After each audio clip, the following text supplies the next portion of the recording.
nagsampa ng reklamasyon ay konektado sa kumpanyang China Communications Construction Company.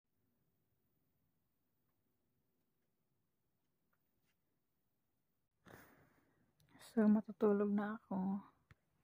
Wala siyang balak umuwi, alas 3 na.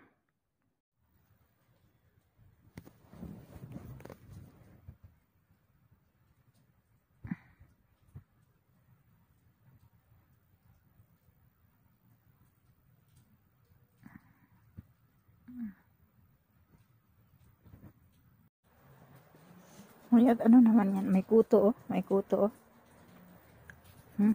May kuto, oh. Kita ko ang kuto. Tumatakbo pa ang kuto. Ayun.